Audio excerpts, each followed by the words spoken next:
This is a story about Flora, a new steam tram to the island of Sodor. Thomas thought that Toby would be upset if he knew that there was another steam tram engine on my railway, but Flora soon proved how really useful she could be. Thomas and Toby are very good friends. One bright morning, Thomas puffed past Toby's shed. "Hello, Toby," he peeped. "You look happy."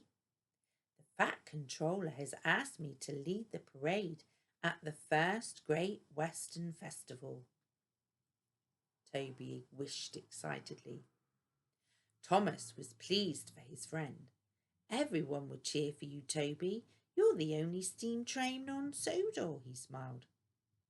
Thomas puffed quickly away. The Fat Controller was waiting for him at Great Waterton. When Thomas arrived in the Great Waterton, he stopped suddenly in his tracks. "Fizzling fireboxes," he gasped. There, on the road next to the track, was another steam tram.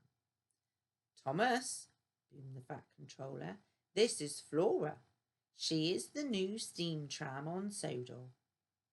Flora smiled happily.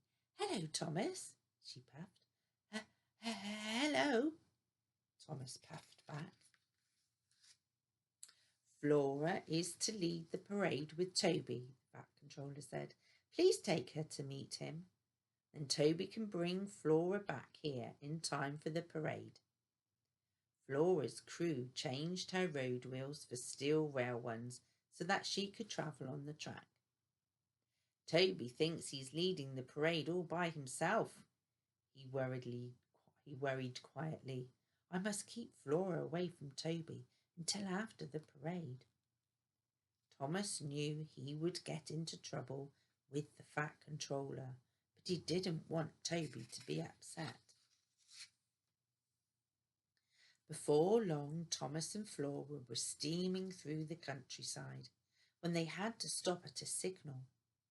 An idea flew into Thomas's head. "I will take Flora to do one of my jobs before we go and see Toby," he chuffed to himself.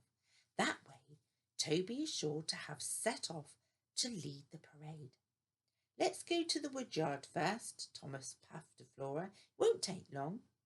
"That sounds splendid," Flora smiled sweetly, and she steamed after him. At the woodyard, Thomas collected a flat bed of logs. "Now we can go to meet Toby," he chuffed. Flora was pleased. "Hooray!" she peeped. Toby, you must go. Hurry now to lead the show," Thomas puffed to himself as they set off. Thomas and Flora soon reached the junction by Toby's sheds, and the shed looked empty. They were about to go again when Thomas saw steam coming from inside. "Cinders and ashes," Thomas wished quietly. "Toby's still in there. He mustn't see Flora." Thomas puffed off as fast as his wheels could carry him.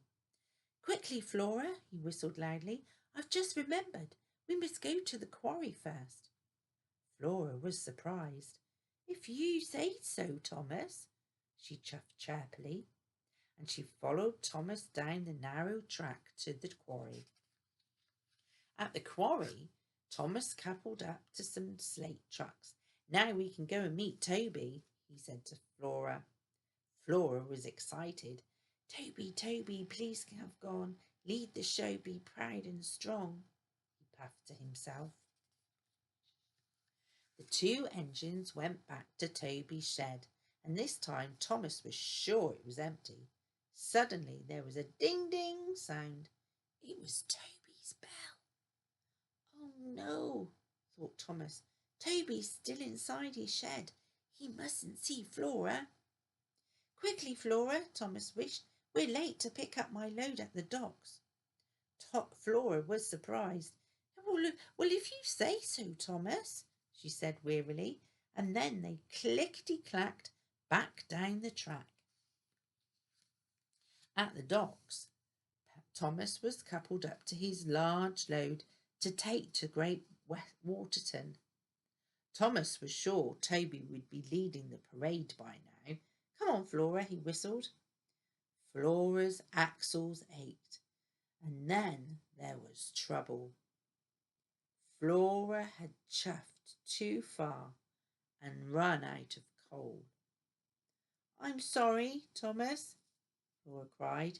Her wheels wobbled weakly as she came to a stop. Thomas felt sorry. He knew it was his fault.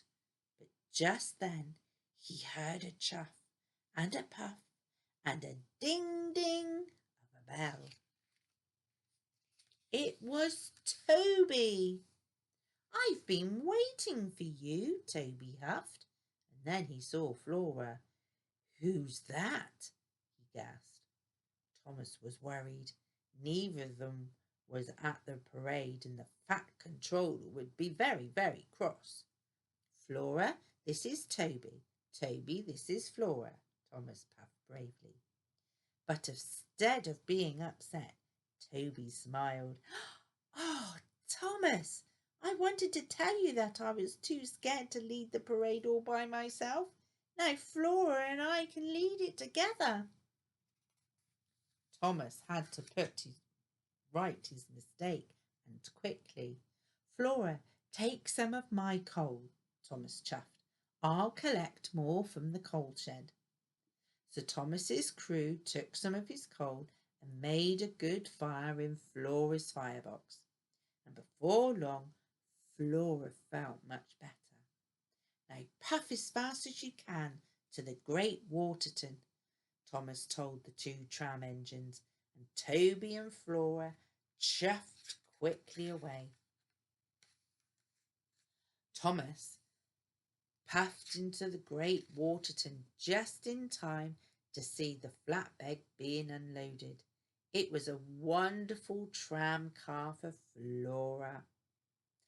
Flora gasped. Toby rang his bell. Ding, ding!